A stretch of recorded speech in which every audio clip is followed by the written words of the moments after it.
Pasemos a hablar ahora de los sensores industriales. Los sensores industriales, si uno quiere entenderlos, primero vamos a tener que remitirnos a lo que sería la configuración de un sensor.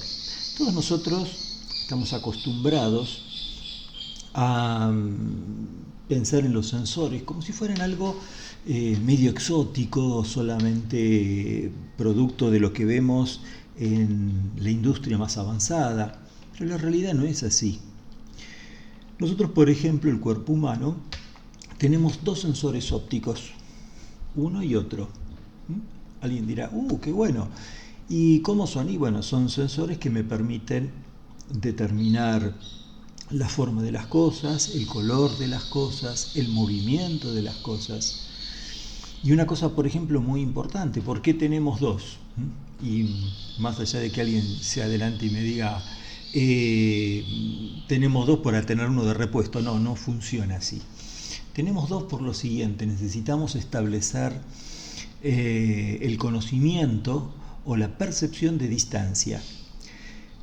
Cuando yo tengo un objeto que se acerca, una pelota, estoy en un partido, se acerca la pelota y yo tengo que coordinar mi movimiento para atrapar la pelota o para ir a buscarla.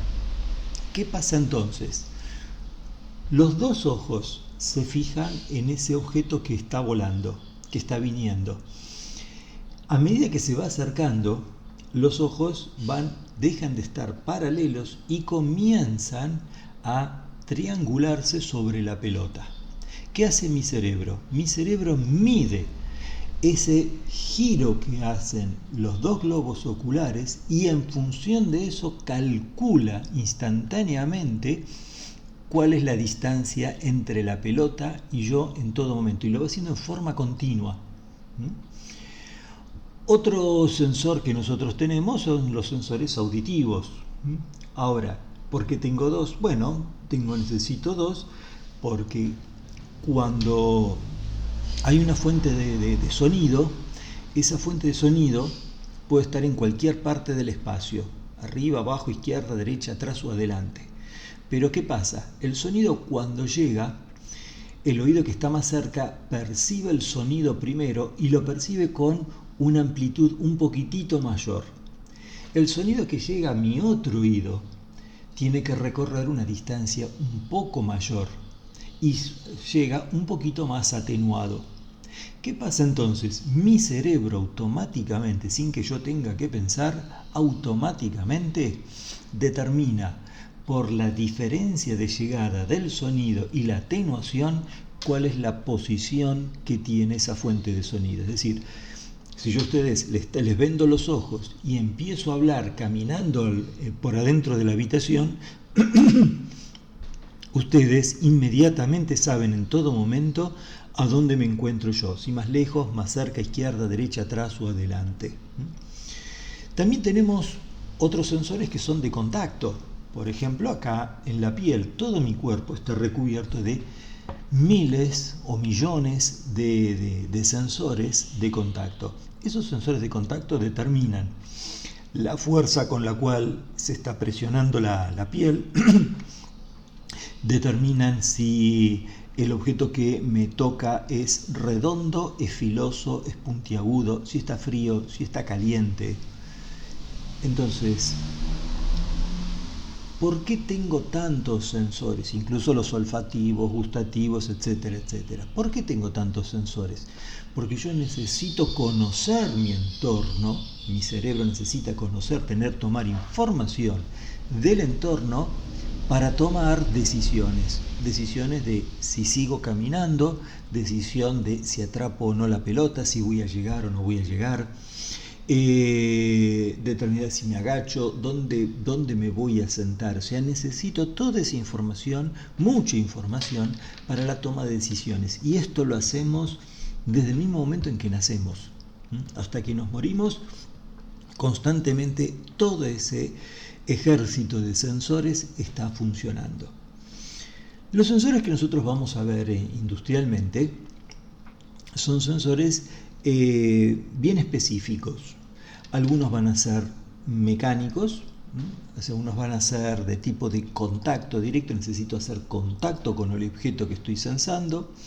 Otras veces voy a sensar a distancia, como el caso, por ejemplo, de que todos conocen una barrera infrarroja, que vos te acercás a la barrera, cortás la barrera y automáticamente la puerta. O sea, hay una enorme variedad de estos sensores. De todas maneras, lo que yo les quiero mostrar es lo siguiente. Los sensores industriales pueden parecer muy sofisticados, pero la realidad es que cuando los comparamos con los que tenemos en el cuerpo, realmente parecen de la época, los más sofisticados nuestros en la industria parecen de la época de las cavernas. ¿Por qué? Por una cuestión de tamaño, de funcionamiento, de rapidez, etcétera, etcétera.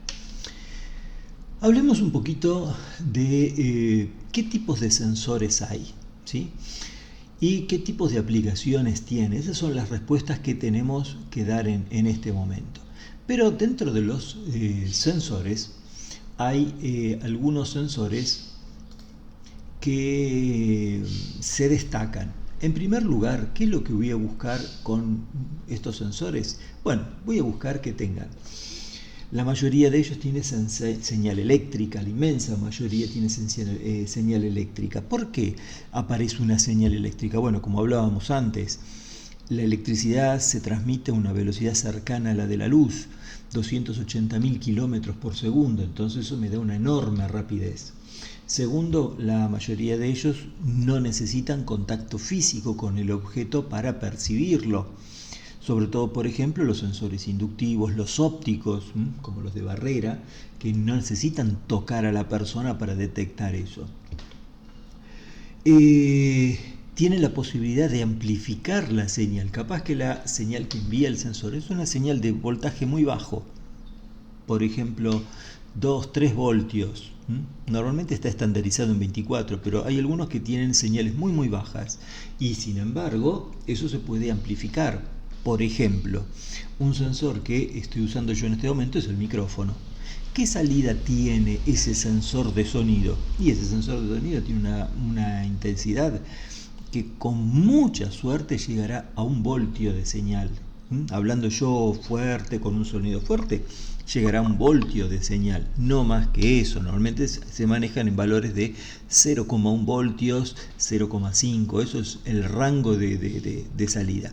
Pero ¿qué pasa? La señal eléctrica se puede amplificar.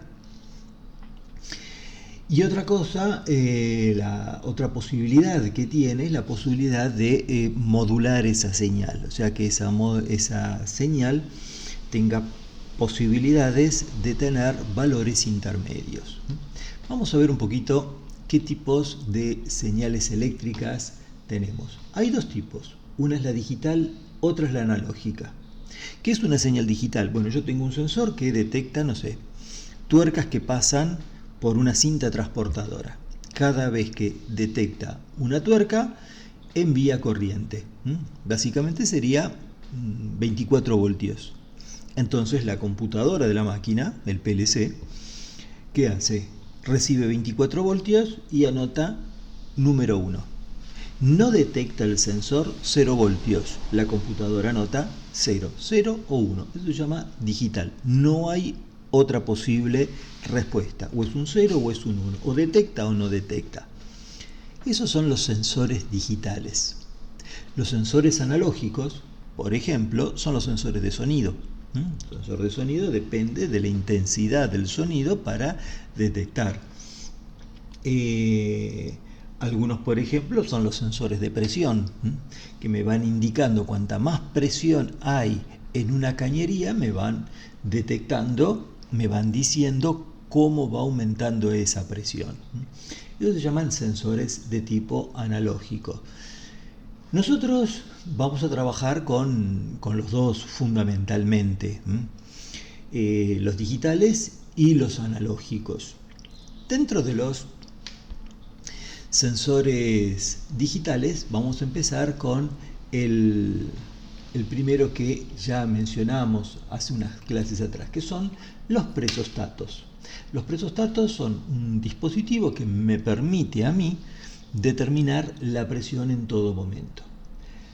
Los hay de tipo analógico y los hay de tipo digital. ¿Qué significa? Y a veces, además de ser analógico y digital, a veces son en conjunto las dos cosas, analógico y digital. Les explico. Este sensor, por ejemplo, que tienen ustedes acá a la izquierda, es un sensor que es eléctrico y cuando la presión del fluido llega a cierto valor, por ejemplo, no sé, 8 bar, activa un circuito eléctrico, le corta la corriente. Cuando la presión desciende por debajo de cierto valor, por ejemplo 6 bar, restablece el pasaje de corriente. Entonces corta la corriente a 8 bar, la restablece a 6 bar. No hay otra posibilidad de señal. Es bien digital este tipo de presostato. Este, en cambio, tiene las dos posibilidades. No solamente va a prender o va a apagar de acuerdo a un valor establecido por mí de presión, sino que en todo momento yo puedo ver qué presión hay en la línea que estoy sensando. Entonces, los que son de tipo electrónico suelen tener las dos características, analógico y digital. Digital porque a cierta presión encienden o apagan la corriente de un circuito, y analógico porque en todo momento puedo estar midiendo yo la presión que hay en ese sistema. Veamos primero cómo es el presostato mecánico. Esquemáticamente es así. Yo tengo acá una membrana y de este lado de la cara de la membrana tengo entrada directa con el fluido que estoy tratando de medir. Aire comprimido, gas, líquido hidráulico, lo que sea. En nuestro caso va a ser obviamente aire.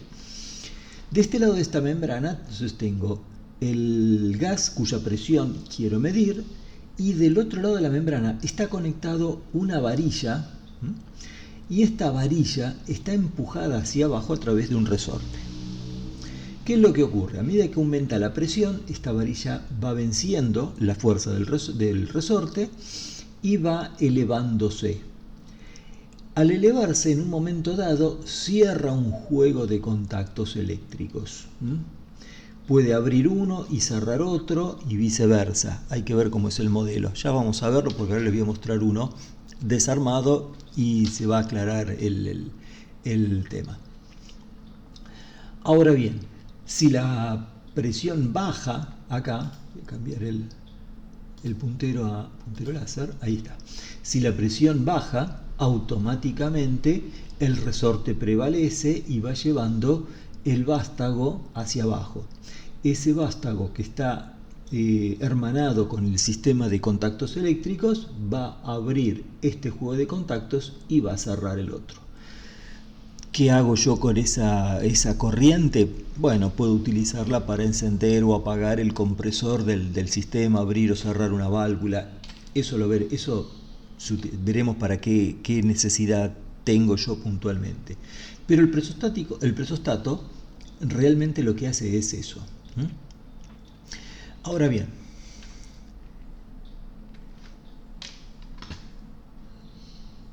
veamos entonces cómo es un presostato mecánico desarmado, ¿sí? Como les decía, les muestro acá un presostato semidesarmado. Ya lo he desarmado para que se pueda hacer más fácil lo que les quiero mostrar. Fíjense ustedes lo siguiente, es una caja de baquelita cerrada, falta una tapa que es prácticamente ciega, lo único que tiene acá es un pequeño visor para que se vean, no sé si alcanza a ver, ahí que hay dos pequeños indicadores que según yo enrosque o desenrosque el sistema, ven que me van marcando la presión a la cual se está calibrando o ajustando este presostato.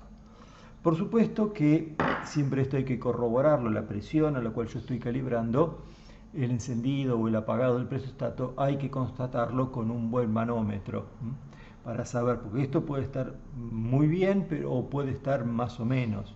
Entonces, por ahí acá me está diciendo que yo estoy cortando a 6 bar de presión. Vamos a ajustarlo ahí para que se vea bien. Vamos a ajustar Ahí. Ahí.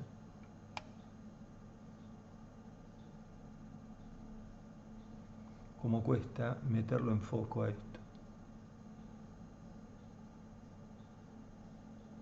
Buah, me va a ganar por cansancio. Ahí.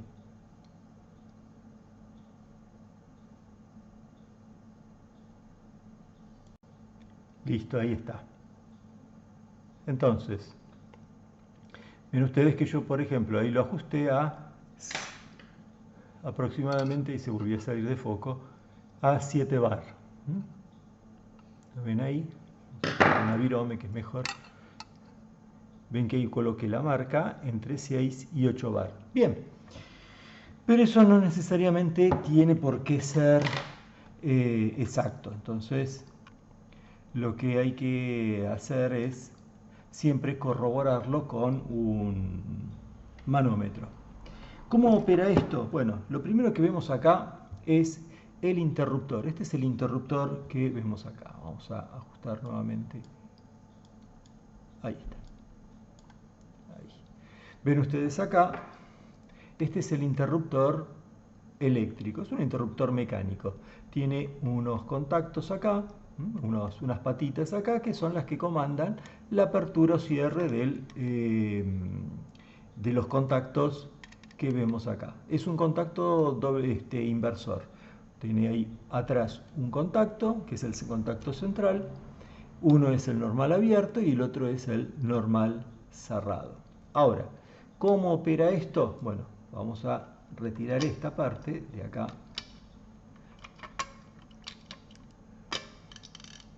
Fíjense, acá tengo un fuelle, un fuelle de bandoneón. Vamos aquí a retirar los tornillos. Ahí. Y ven ustedes este fuelle.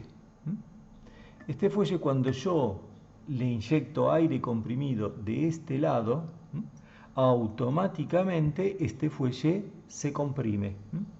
Va subiendo el fondo, esto va subiendo, y cuando sube,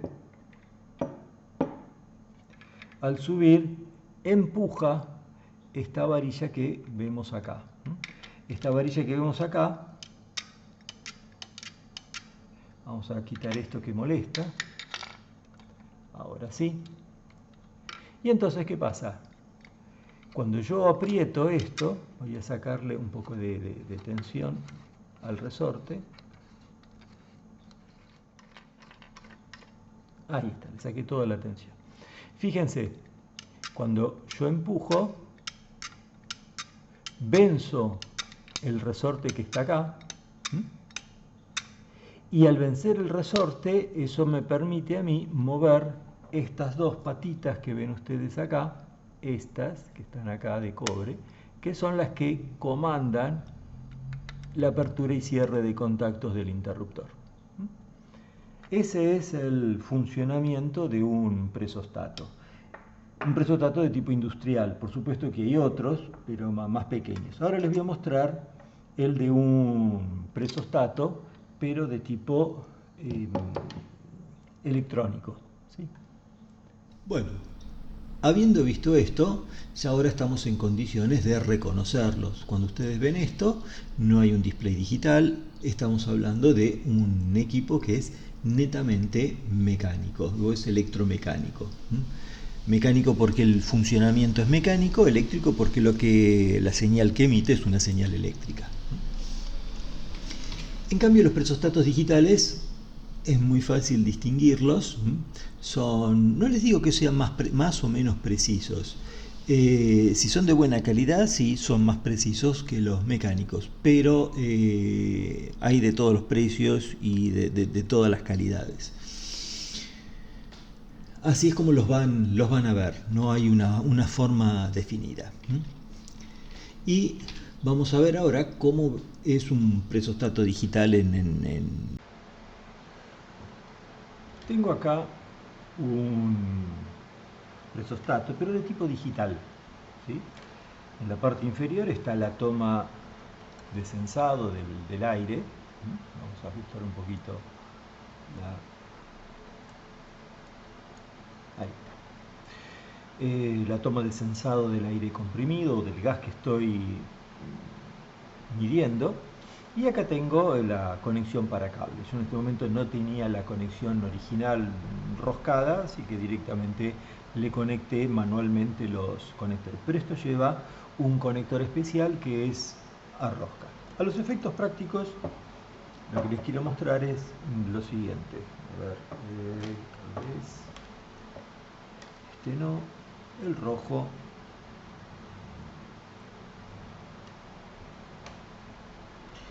Y el negro.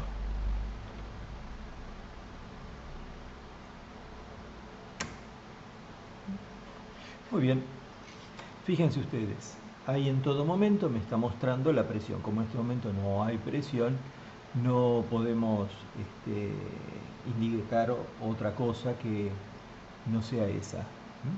Pero entrando a la edición con estos tres botoncitos más uno de reset, me permiten a mí lograr la programación de los valores de encendido y apagado del interruptor. El tercer cable, el cable blanco que tenemos acá, es el que daría o no corriente a una electroválvula o al contactor del encendido o apagado del motor del compresor. ¿Sí? Así que como lo ven, son un tamaño mucho más pequeño que el que les mostraba recién el mecánico. Lo tengo acá, para que vean la diferencia de tamaño entre uno y otro, y además de eso la ventaja de que esto también funciona como manómetro. La única desventaja que tiene esto es que cuando uno corta la luz, el manómetro ya no ves la presión. En cambio, un manómetro tradicional mecánico de aguja no necesita energía para indicarte la presión. Bueno, eso es lo que quería mostrarles con respecto a esto. Pasemos a hablar ahora de otro elemento sensor analógico, sensor que me va a ir dando una medición gradual acorde con analogía al valor que estoy midiendo. Y se llama termocupla. La termocupla se descubrió hace muchos años atrás. Se vio que si yo tomaba dos alambres de metales distintos, por ejemplo hierro, constantán, hay una enorme variedad y combinación, si yo los unía en uno de sus extremos y del otro lado coloco acá un milivoltímetro, o sea, un voltímetro para medir pequeños valores de voltaje, cuando yo caliento esta unión a cierta temperatura, acá por ejemplo 750 grados centígrados, acá entre estos dos extremos aparece una tensión de 42,2 milivoltios. Si yo dejo que esta unión se enfríe, el voltaje en los dos extremos de estos alambres baja a 0 voltios. Esto inmediatamente se le encontró una aplicación fácil y muy práctica, que es medir la temperatura a través de un voltímetro. Entonces, de acuerdo al voltaje que yo voy recibiendo, voy determinando la temperatura que hay acá. Por supuesto que en el voltímetro yo le voy a adecuar, voy a multiplicar el valor de voltaje para que se lea en el display del voltímetro 750 y no 42,2 milivoltios. Por eso yo lo hago internamente dentro del aparato. Si acá yo tengo 750 grados centígrados, en el voltímetro adecuado, adaptado a trabajar con una termocupla, me va a marcar acá 750 grados centígrados. Pero la realidad es que estos dos alambres unidos y una de sus extremos lo caliento, acá me da 42,2 milivoltios. Hay un montón de combinaciones. Hay de hierro, de constantán, de cobre con níquel. Hay un montón. Cada una da buenos resultados dentro de un rango de medición. Son más económicas, más costosas, pero el principio de funcionamiento es ese. Acá les quiero mostrar una termocupla. Esto es de un horno de cerámica Es un horno que trabajaba a una temperatura de 750, 800 grados.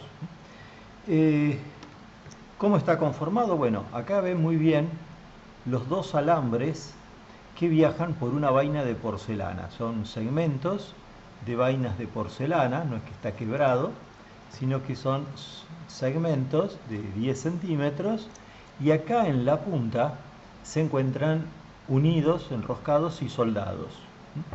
Estos dos alambres, de acá desde la bornera, viaja la tensión, que vimos que era de un 40 milivoltios aproximadamente, habría que ver qué tipo de cupla es, no conozco el metal con que fueron hechos. Lo cierto es que con ese cable, con el cable, termino y vengo acá a un voltímetro. Entonces lo que ven acá es un voltímetro. Pero este voltímetro fue adaptado para que la tensión que viene por acá se reflejara, o sea, se le cambió acá el cuadrante del voltímetro y se puso una escala graduada en grados centígrados, ajustada de manera tal de que a medida que voy levantando temperatura en la punta, la aguja va indicando el valor de temperatura a la cual está sometida la punta. La junta fría o la unión fría, ¿cuál es? Y la unión fría es precisamente esta, la que está al aire, si quieren lo podemos pensar desde este punto de vista, sería esta que tenemos acá, que está al aire fuera de la pared del horno. Esto está en el interior del horno y esto alejado, lo más alejado posible de la pared del horno. Así de sencillos son los sistemas de medición por termocupla. Por supuesto que los modelos que les estoy mostrando yo ahí en la filmación vieron que hoy en día ya se utilizan más que nada digitales. Estos, ¿por qué no se utilizan? Porque nunca bajaron de precio. O sea, construirlos se hacen manualmente, es una tarea de relojería por la precisión de las máquinas, el resortito, el eje de la aguja. Entonces, siempre fueron costosos.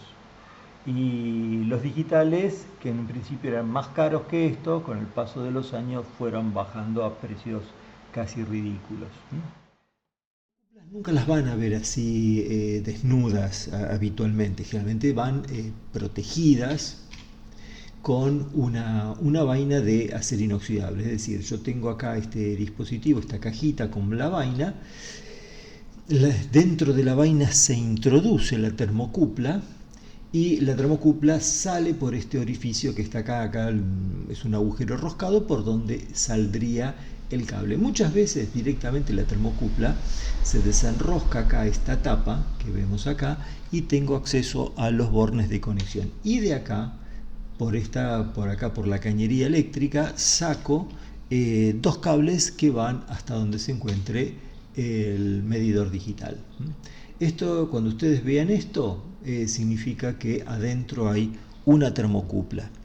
También puede haber otros elementos sensores como termoresistencias, también se utilizan. No vamos a entrar en eso porque ya nos extenderíamos demasiado en el curso. La termocupla es una de las más utilizadas, es las más económicas y de las más utilizadas. Pero hay un montón, hay termoresistencias, hay termistores, hay toda una variedad de dispositivos para lograr variaciones en la corriente o voltaje. Midiéndolos me determinan a mí la temperatura de lo que estoy sensando.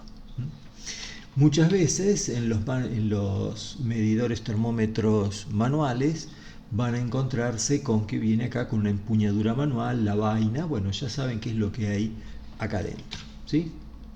Y acá ven uno de tablero, donde acá me permite, por ejemplo, activar o desactivar un circuito. ¿Qué hay acá adentro? Bueno, hay un interruptor que yo le digo, bueno, cuando llegue a cierta temperatura, lo activas, cerrás los contactos de un circuito, arrancar un compresor, un equipo de aire, un equipo de frío, una válvula de gas para activar una caldera, no lo sé, hay una enorme cantidad de posibilidades de uso. Y generalmente se le pone otra temperatura a la cual se apaga ese circuito. O sea, básicamente hay un interruptor adentro, bien digital. A cierta temperatura cerrás el circuito, a cierta temperatura me abrís el circuito. Bien, dentro del tema de las termocuplas, simplemente y por una mera curiosidad, quería mostrarles lo siguiente. Las termocuplas de las válvulas de seguridad para gas no se utilizan específicamente, pero son en aire comprimido, pero sí son muy utilizadas. Esto lo han visto ustedes en los calefones, en las estufas, todo lo que es a gas encuentra esto. ¿Qué hay acá adentro? Una termocupla. Uno de los alambres está metido dentro de este tubo de cobre y los dos llegan acá a la punta. Acá en la punta es donde se produce la unión de los dos metales. Uno de ellos es cobre, el otro metal, es un alambre de otra aleación. O sea, es un tubo, una cañería finita y adentro está eso. Por supuesto que el alambre está aislado, no toca en ningún momento el cobre de la cañería, si no se perdería el efecto. O sea, el alambre va por adentro, pero va perfectamente aislado. Y en la salida, en el otro extremo, ustedes van a ver que hay acá un botoncito de cobre, una arandela aislante, y ahí termina el tubo de cobre. Y acá hay una tuerca que nos permite apretar esto contra la válvula de seguridad. Veamos cómo es el tema. Ustedes tienen acá la termocupla, esto está siempre expuesto al fuego, a la llama del piloto del horno, del calefón, del termotanque, de la estufa de tiro balanceado. Se circula por acá una pequeña corriente y esa pequeña corriente se dirige a este cartucho. Esto es una válvula de seguridad, o el cartucho magnético de una válvula de seguridad. ¿Qué es lo que ocurre? La corriente que viene de la termocupla viene a este borne central y a este disco que está acá. Esa corriente se hace circular por esta bobina que ustedes ven acá. Esa corriente que circula por acá genera un campo magnético y ese campo magnético mantiene atraído este vástago que ustedes ven acá. Este vástago tiene acá un disco con una goma y eso funciona como válvula de cierre de pasaje de gas. ¿Qué es lo que ocurre entonces? Normalmente, si la termocupla está fría, este resorte que ustedes ven acá mantiene cerrada la entrada de gas al termotanque, estufa, lo que sea. Pero si yo estoy haciendo funcionar ese calefón, el piloto mantiene muy caliente esta punta de la termocupla genera corriente, esa corriente pasa por acá, genera un campo magnético y tiende a atraer este vástago. Muchas veces el vástago no se puede atraer por sí solo, entonces hay un botoncito que ustedes aprietan manualmente eso empuja para atrás, mete este vástago hacia adentro, se activa la válvula de seguridad, o sea, libero el pasaje de gas acá adentro, o sea, este cartuchito está metido acá adentro, donde ustedes ven acá de color plateado, ahí está donde metido este componente magnético. Ustedes aprietan el botón y esta valvulita de disco acá se corre y permite el pasaje de gas de un lado hacia otro, o sea, entra el gas por acá, va a salir por el otro lado. Este vástago, mientras haya campo magnético, va a estar retenido. Ahora, si en algún momento se apaga el gas, se apaga el piloto, se apaga el gas, hay que cortar el pasaje o la entrada de gas hacia la estufa, el calefón, lo que sea. Cuando esto se enfría, deja de circular corriente, cada vez circula menos corriente, el campo magnético se vuelve débil y este resorte saca el vástago para afuera e inmediatamente tapona el pasaje de gas. Eso es lo que se llama una termocupla utilizada para válvulas de seguridad de gas. ¿Sí? Bien. Este es el termostato de dilatación. Es un termostato muy utilizado, es de un estilo antiguo, pero básicamente, ¿qué es lo que tengo acá? Tengo un interruptor eléctrico que funciona por presión, que abre y cierra estos dos contactos, y lo que activa o desactiva ese interruptor es acá un pequeño pistoncito. Ese pistoncito funciona con un líquido que hay acá dentro, posiblemente alcohol.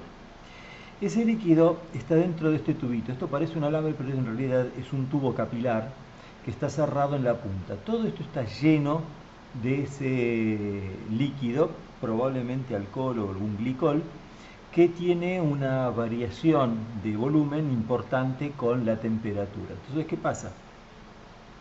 Cuando hay una temperatura elevada, el líquido se dilata y el líquido, como no es compresible, aprieta, activa el interruptor.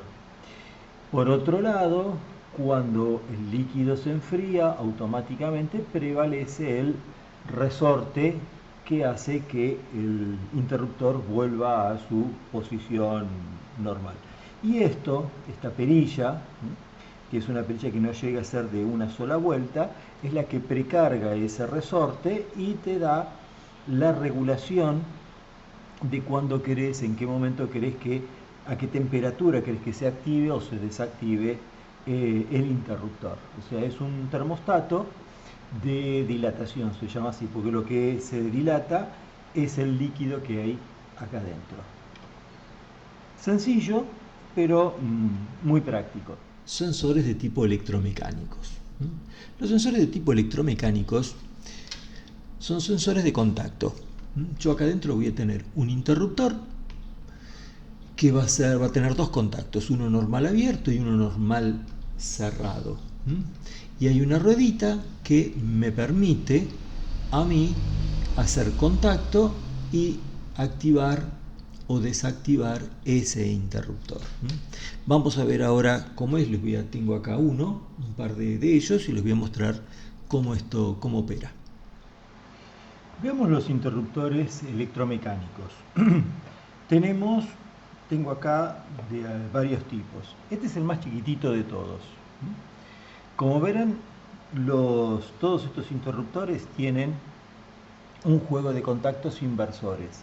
Es decir, hay un contacto normal cerrado, un contacto normal abierto y el contacto central. El interruptor es un pequeño botoncito que lo pueden ver ustedes acá. Voy a acercar el enfoque. Ahí está. Una virome. Ahí ven el botoncito.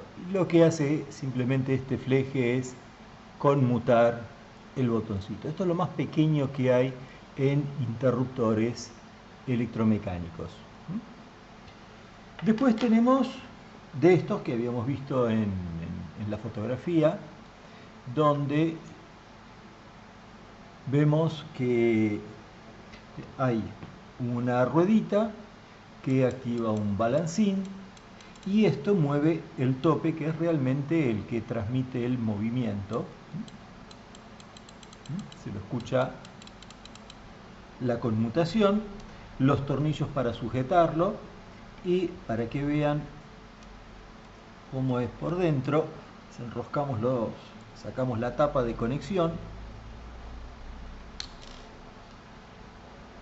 tiramos el otro tornillo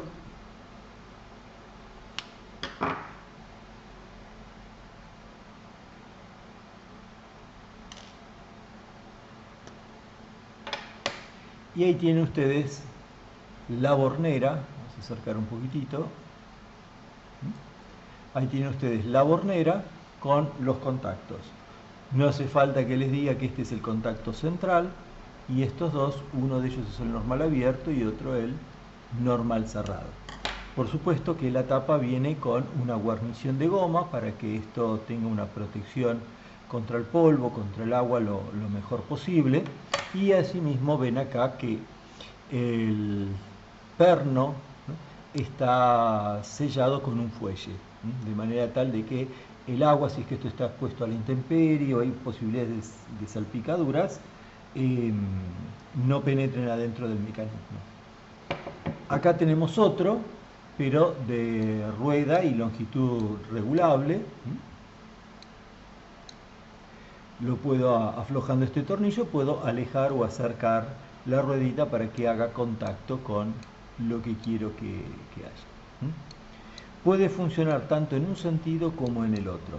Vamos a sacarle la tapita, así se ve parte del mecanismo y el interruptor que está colocado acá adentro.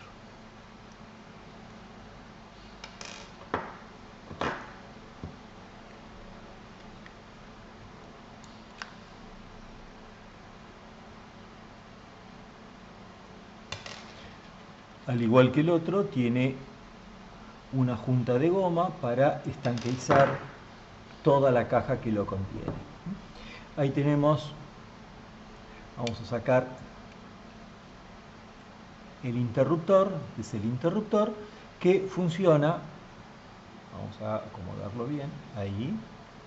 Ven que tiene un pequeño botoncito, lo voy a activar con la virome, que es este.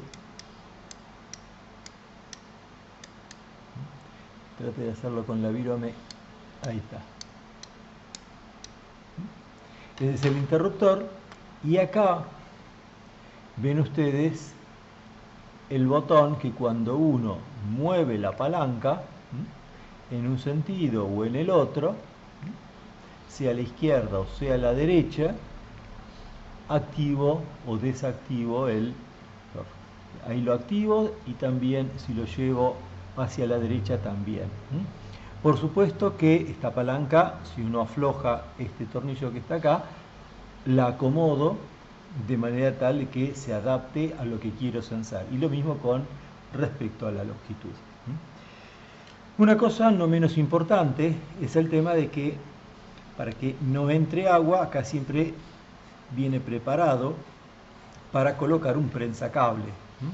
De manera tal de que esto cuando uno lo aprieta, cierra, aprieta el cable y lo zuncha con una goma, de manera que tampoco puede entrar por el orificio de conexión agua o polvo dentro de los dispositivos, ¿sí? Lo mismo que este, acá está cerrado porque en realidad este nunca se usó, acá se enroscaría el prensacable. Bien. Como verán, el sensor es un sensor muy sencillo. Hay de distintos tipos. Nosotros vimos acá los de ruedita, pero también los de antena, como este, en vez de poner un tope se coloca una antenita. Hay de tope directamente, o sea, el objeto o una parte de la máquina toca e introduce este topecito acá. Hay de ruedas más pequeñas, otros tipos de antena que uno se empujan o a veces basculan, los mueven hacia alguna posición, los sacan de la posición recta y producen la conmutación del interruptor, ¿sí? Estos sensores se usan mucho. Se los conoce como, decía ahí, como finales de carrera. Si vos vas a una casa de electricidad industrial, lo vas a pedir como un final de carrera, a rodillo, de antena, basculante, lo que sea. ¿Qué ventajas tiene? Porque en esta época de la electrónica es raro encontrar cosas que todavía no sean electrónicas como esto. Sin embargo, estos sensores siguen estando muy vigentes. ¿Y eso por qué? Bueno, en primer lugar, tienen una precisión del punto de conmutación de 1/100 o 1/10 de milímetro. Lograr eso en electrónica es bastante costoso, o sea, los hay por supuesto, pero estos sensores, estos interruptores de final de carrera, logran esta precisión con muy bajo costo. La frecuencia de conmutación puede ser desde 60 hasta 400 conmutaciones por minuto, estamos hablando de 1 a 6 conmutaciones por segundo. Y la vida útil es de aproximadamente 10 millones de ciclos. 10 millones de ciclos puede parecer mucho, pero en realidad no lo es. Fíjense, por ejemplo, que si yo trabajara detectando 5 objetos por segundo, por ejemplo, estoy en una planta de embotellado de, no sé, de cualquier gaseosa, y salen 5 botellas por segundo. Hagan el cálculo, déjenme agarrar una calculadora y hagamos 10 millones dividido 5, me va a dar 2 millones de segundos. Dividido 3600 segundos, va a tener una vida útil de 550 horas. Esto dividido, pongámosle 16 horas por día.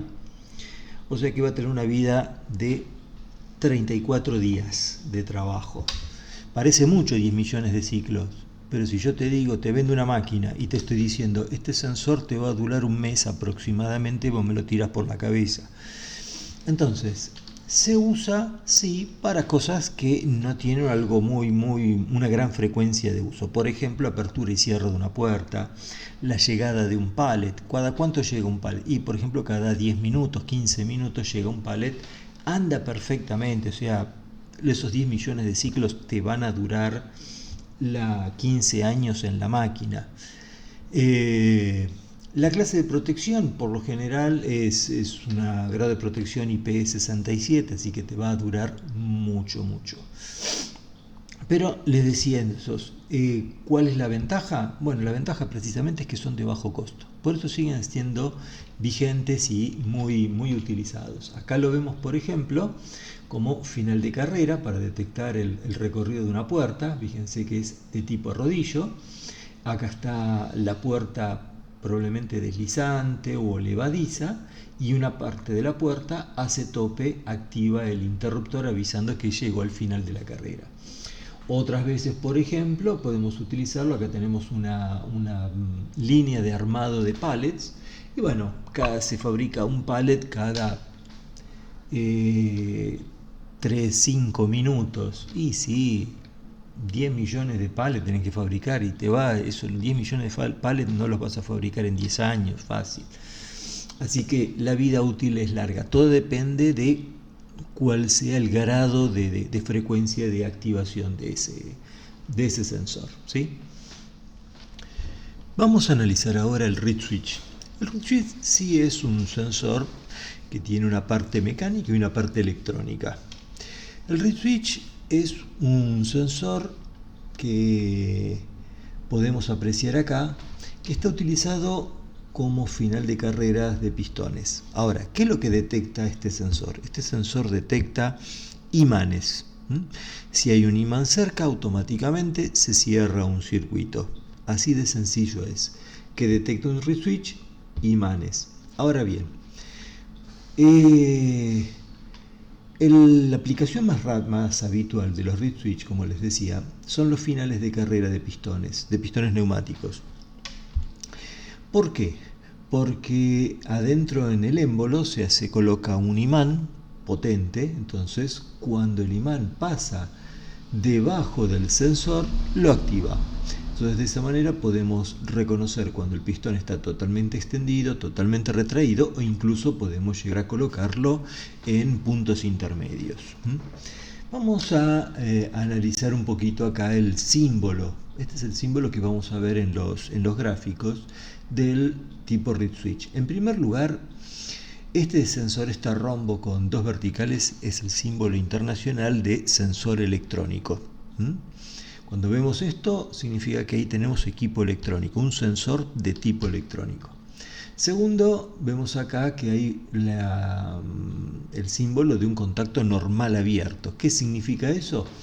Que este sensor, que tiene tres cables, uno de alimentación, el positivo de 24 voltios, tiene un negativo de 0 voltios y tiene un cable de salida. Que esté el contacto de tipo normal abierto significa que cuando se activa el sensor, por la salida voy a tener 24 voltios. O sea, se cierra el contacto y por la salida tengo 24 voltios.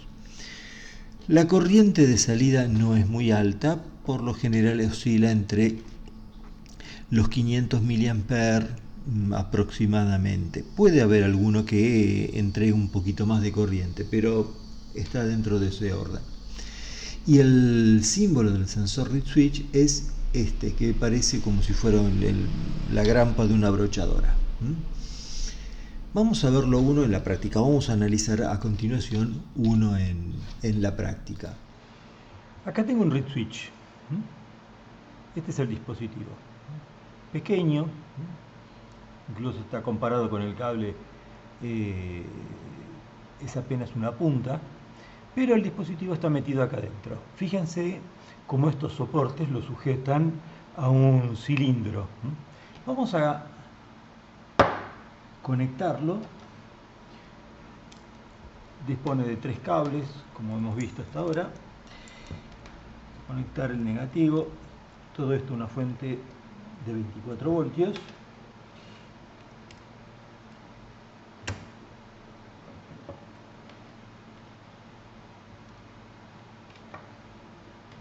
Fíjense,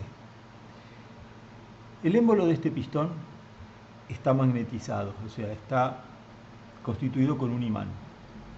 Entonces, cuando el pistón, el émbolo, pasa por debajo del reed switch, automáticamente lo activa. En cuanto seguimos de largo, vamos a ponerlo así para que se vea, cuando pasa por debajo, ahí enciende.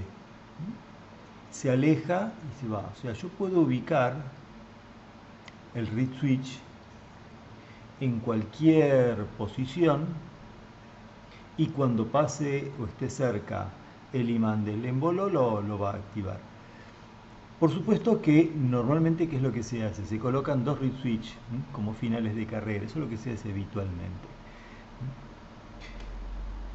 Aplicaciones de esto muchas, o sea, es un sensor muy económico, son básicamente, como les decía antes, 2 laminitas que están muy cerca una de la otra, apenas pasa el imán, las atrae, las curva, las atrae hacia el imán y se tocan entre sí.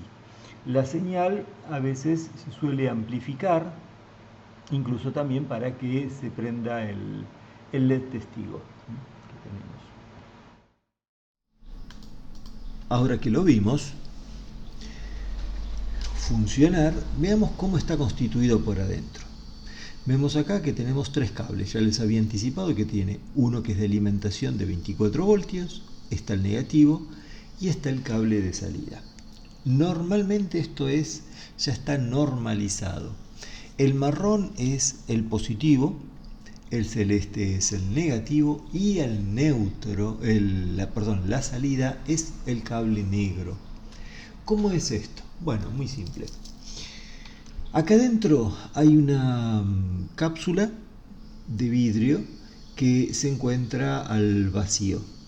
Adentro hay 2 pequeñas láminas que son paralelas, pero no se tocan. No hay contacto entre ellas. ¿Qué significa eso? Que la corriente que está viniendo por el cable marrón, que ustedes ven acá, y alimenta esta plaquita o se conecta con esta plaquita, no tiene contacto con esta otra plaquita que está conectada al cable negro de salida. Ahora, cuando aparece un imán tal como lo estamos viendo ahora, esas plaquitas se juntan entre sí, o sea, las dos tratan de acercarse al imán y al acercarse al imán dejan de estar separadas y se tocan entre sí, cerrando el circuito. Además de eso, normalmente se activa también un pequeño LED que es lo que nosotros veíamos que nos dice a nosotros que ese sensor está detectando algo. Así de sencillo es el reed switch. Ahora bien, algunas precauciones con respecto al reed switch. En el reed switch, una de las cosas a tener en cuenta es que está bien, yo puedo colocar 2 reed switch y podría colocar un tercero. Lo que pasa es que cuando se activa un reed switch muchas veces hace efecto en cadena y si hay otro reed switch cerca también me lo activa. Entonces hay que mantener una distancia de al menos 50 milímetros entre 2 reed switch entre sí. ¿Podría hacerlo en un pistón? Sí, volvamos a las diapositivas anteriores. Podría colocar un intermedio, pero en la parte diametralmente opuesta del cilindro. O sea, no colocarlo acá, en la misma alineación que tienen estos dos, sino en otra parte. De preferencia, en sentido opuesto al cilindro. Bueno, pasemos ahora al sensor de tipo inductivo, que es este. ¿Qué hace un sensor inductivo? Un sensor inductivo detecta metales, exclusivamente metales. No es activado por el agua, no es activado por los aceites, por la madera ni por los plásticos. Lo único que detecta son metales. El símbolo que estamos viendo acá es el símbolo incluso de la conexión que recibe. Un cable marrón que es el que lo alimenta con 24 voltios, un cable celeste que va conectado a 0 voltios y una salida que es el cable negro, que es el cable de salida. Vemos acá que está indicado el símbolo de un sensor electrónico. Vemos en este caso que es de tipo normal abierto, podría ser también de tipo normal cerrado, que constantemente la señal por el cable negro tiene 24 voltios hasta que detecte algo. Cuando detecta algo, desaparece la señal de 24 voltios a la salida. Eso sería en el caso de que acá tuviéramos el símbolo de normal cerrado. Pero si es normal abierto, este cable, el negro, no tiene tensión hasta que el sensor detecte algo. Cuando detecta algo, automáticamente se cierra el contacto y tengo 24 voltios acá en la salida. Estos sensores inductivos normalmente son de tipo redondo, puede variar un poquito la punta y vienen ya con el cable incorporado. Generalmente hay de 2 cables, hay de 3 cables. El más común es el de 3 cables, pero no falta alguno que tenga de 4 terminales. Vamos a ver cómo sería un sensor inductivo funcionando. Vamos a hacer algunos ensayos ahora con esto. Tengo acá un sensor inductivo, ¿sí? El sensor es esto, es esta barra roscada que vemos acá. Muy bien, acá sale el cable. De este lado ahora van a ver que se enciende un pequeño LED y para simplificación ya lo tengo acá, las conexiones las tengo en borneras. Para que ustedes puedan apreciar cuando se activa, le voy a colocar una chicharra de manera tal de que cuando sense el metal o el objeto metálico comience a sonar. Bien, fíjense, voy a tomar por ejemplo esta pinza y la voy a ir acercando. Ven ustedes que a medida que la voy acercando no detecta, no detecta, no detecta. En un momento dado ahí detecta y ven ustedes ahí el LED testigo en la parte de abajo. Aprecian ustedes que no hace falta tocarlo. La distancia es más o menos unos 8 milímetros para que comience a detectarlo. Pongamos un destornillador, ocurre exactamente lo mismo. Hay que acercar mucho. Fíjense qué pasa cuando la masa es menor. Acá tengo, por ejemplo, una hoja de sierra. La acerco, realmente tengo que acercarla a casi 2 milímetros. Vamos a ver si lo puedo hacer para que se vea bien. Recién casi tocando a 2 milímetros, ahí detecta. O sea, hay que acercarlo mucho más, o sea, comparativamente, por supuesto que las distancias son pequeñas, cuando menos masa metálica tengo. Esto es de bronce. Veamos qué pasa.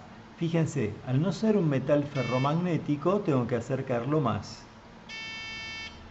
Aproximadamente unos 3-4 milímetros para que comience a detectar. ¿Detectará otras cosas? Sí, acá por ejemplo tenemos plástico. Fíjense que hago contacto directo con el plástico. No. Un bolígrafo, no. La mesa, que es de madera, tampoco. Veamos si el agua, tampoco. Vidrio, tampoco. Solamente detecta metales. Y lo detecta a una distancia cercana, corta. Así de sencillo es y de simple es el sensor inductivo. Bueno, vimos el sensor. ¿Qué es lo que hay adentro de un sensor inductivo? Bueno, tengo en primer lugar una bobina que recibe corriente alterna, y esta corriente alterna que circula acá genera un campo magnético. Ahora, si aparece un objeto metálico acá cerca de la punta del sensor, ese campo magnético se altera. Como ese campo magnético se altera, la corriente que está pasando por acá también se altera. Eso hace que hay un circuito electrónico acá adentro que compara la señal que debería tener el sensor con la que está teniendo ahora con un metal cerca. Esa diferencia entre lo que debería tener y lo que es ahora hace que se dispare el sensor, diciendo que hay una pieza metálica cerca de la cabeza del sensor. Así es como funciona el dispositivo. ¿Cómo es la conexión? Bueno, como yo les había dicho antes, el cable marrón siempre se alimenta a 24 voltios, el cable celeste a 0 voltios y el cable negro se conecta a la salida, que es la salida que me va a dar 24 voltios contra estos 0 voltios de alimentación, o bien 0 voltios en caso de que no esté detectando nada, siempre y cuando estamos hablando de un sensor que sea de tipo normal abierto. Como les decía antes, si hubiese sido de tipo normal cerrado, la salida sería exactamente a la inversa. Acá, como les mostraba, el funcionamiento del sensor inductivo tiene una bobina y emite un campo magnético de corriente alterna. Cuando aparece un objeto, inmediatamente ese campo se altera y se activa el sensor. Y acá lo vemos con más detalle cómo es la construcción. Hay una barra de hierro con un imán, polo norte, polo sur, y hay una bobina que está fijada cerca de la punta. Esta bobina, cuando aparece un elemento metálico, automáticamente altera la medición y dispara el circuito electrónico que tiene este sensor. Aplicaciones que le podemos dar a estos sensores. La más común es conteo de velocidad. Puedo contar piezas metálicas, o sea, piezas que están pasando por una cinta transportadora. Entonces cada pieza metálica que pasa cerca del sensor automáticamente lo detectaría. Pero muchas veces se utiliza, por ejemplo, para medir la velocidad y sentido de giro. Acá, por ejemplo, tenemos dos sensores. Cada vez que un diente del engranaje pasa cerca del sensor, lo activa. Si este engranaje, supongamos, tuviera, no sé, 20 dientes, cada 20 pulsos de activación que tenga este sensor significa que el engranaje dio una vuelta completa. Entonces, de esa manera, la computadora de la máquina puede saber en qué posición se encuentra, a qué velocidad está girando este engranaje. ¿Por qué se utilizan dos? Bueno, lo vamos a ver un poquito más de detalle dentro de un rato cuando veamos los encoders, pero se lo explico ahora. Este está separado. Eso es para saber, o desfasado. Cuando pasa un diente, el sensor lo detecta primero y este va a detectar su diente o el diente que tenga más cerca un instante después. Entonces, de esa manera sabe que esto está girando en sentido antihorario. En cambio, cuando esto gira en sentido contrario, el que recibe la activación primero es este y después este. Después lo vamos a ver dentro de un ratito, pero ya se los muestro. Estas son las aplicaciones más comunes en las máquinas, determinar la velocidad de giro en los ejes. Una aplicación muy importante es la que tienen los autos actuales, autos y maquinaria, autoelevadores. Actualmente, ¿qué es lo que se hace? Se necesita, por ejemplo, en un auto, saber a qué velocidad está girando cada una de las ruedas del auto. Para eso se coloca un sensor en cada rulemán de las ruedas. Ese sensor tiene acá un anillo que está magnetizado, y cuando gira ese anillo junto con la pista interna del rouleman, activa acá un juego de sensores inductivos, y de esa manera la computadora del auto sabe a qué velocidad está girando cada una de las 4 ruedas del auto. En caso de que vea que hay una rueda que está girando a menor velocidad, significa que esa rueda está patinando. Esa rueda está frenada y ha perdido contacto, estabilidad con respecto al piso, mientras que las demás ruedas siguen rodando. Entonces ahí activa el sistema ABS, que es el sistema de estabilización de frenado. Acá lo vemos en los sistemas de freno. Bueno, ustedes lo veían del otro lado, esto dentro de la masa. Si sacamos el disco de freno, el caliper de freno, el disco de freno, nos va a quedar a la vista ese sensor, ese grupo de sensores inductivos montados dentro de la rueda, de la masa de la rueda. Quería mostrarles también un rodamiento sensorizado. ¿Qué es esto? Si uno lo mira de este lado, vemos un rodamiento de bolas común y silvestre, pero si yo lo doy vuelta de este lado, veo que han adosado a la pista externa del rodamiento un encoder. ¿Qué es esto? Bueno, el encoder es un sensor inductivo que lo que hace es detectar el giro, el movimiento de la pista interna de este rodamiento. De esa manera conoce perfectamente a qué velocidad está girando cada rueda del auto en que se ha instalado. O sea, normalmente en un auto con sistema ABS, cada una de las ruedas tiene un rodamiento de estos.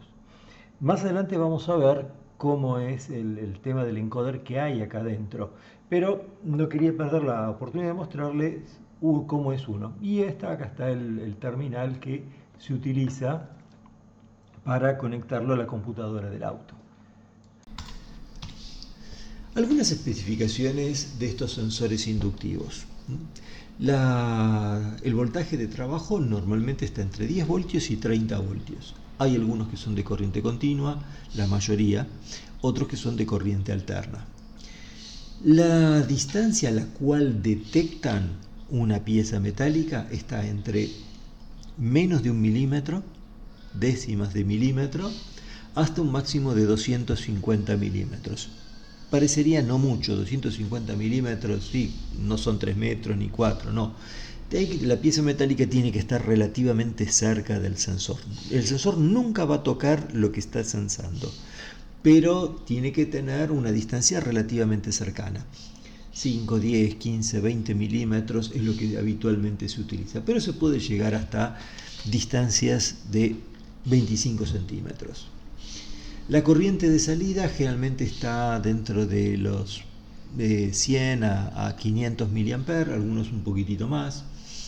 Las temperaturas de funcionamiento son amplias, desde 25 grados bajo cero hasta más de 70 grados centígrados. En general, todos los equipos electrónicos resisten temperaturas de funcionamiento de 70-75 grados centígrados. Esto es casi una norma. Las vibraciones son capaces de soportar vibraciones, lo cual los hace muy buenos para trabajar en máquinas, porque las máquinas siempre trabajan con vibración. Y una gran ventaja que tienen es que son insensibles a la suciedad. Si los salpico con aceite, no pasa nada. Les cae una mancha de grasa, no pasa nada. Hay agua, no pasa nada, no la detectan. Lo único que detectan es metales. Se acumuló, no sé, acerrín, no pasa nada. Se acumuló pelusa de tejido, pelusa textil, no pasa nada. No lo van a activar, solamente lo va a activar el metal. La vida útil es muy larga, en general como todos los equipos electrónicos, si no fallan dentro de las primeras semanas, la vida útil está siempre por encima de los 10 años. Generalmente cuando se estropean porque penetra agua o algún otro líquido dentro, y eso es porque se resecaron los sellos de goma que lo mantienen estanco. Entonces es un problema más que nada de los componentes de goma, de sellado del componente, que el componente electrónico en sí. Y acá otra de las grandes ventajas, la frecuencia de conmutación es de 10 a 5000 Hz. Recuerden que Hz es una activación por segundo. 5000 Hz significa que puede hacer 5000 detecciones por segundo. 5000 detecciones por segundo, es un número altísimo. Eso hace que nos sirva muy bien para todo lo que es medición de precisión de ejes que están girando, medición de velocidad, y puede llegar hasta velocidades más elevadas, que es hasta 20.000 hercios o 20.000 detecciones por segundo. Por lo general los tamaños siempre son redondos, y como vieron ustedes, las roscas pueden ser métrica 12, métrica 18, métrica 30. En general la métrica 12 y la métrica 18 son los más comunes. Tiene también algunas condiciones que son, casi todos tienen protección internacional, grado de protección IP67, en su inmensa mayoría. Bueno, este es entonces uno de los sensores más recontra utilizado en la industria, que aparte además tiene una ventaja que me olvidé decirles. Son relativamente económicos. Dentro de todos los sensores es uno de los más baratos. El reed switch y el sensor inductivo son los más baratos que se usan en la industria.